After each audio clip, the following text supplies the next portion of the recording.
Hello friends, आप लोग कैसे हैं? उम्मीद करते हैं ठीक ही होंगे। आज दिखाएंगे मटका पकने के लिए तैयार हो गया है और मटका कैसे पकता है आप लोगों को दिखाते हैं हम।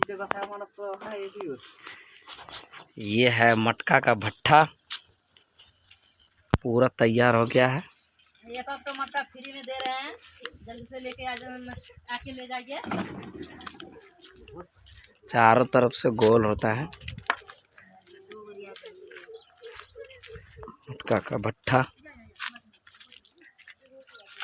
और इधर हो गया इसका चूल्हा।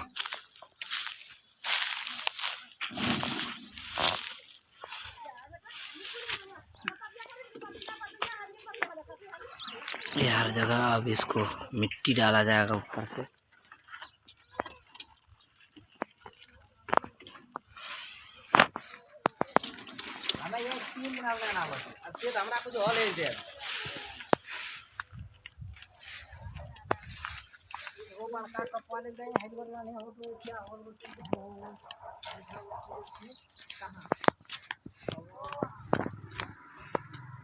देख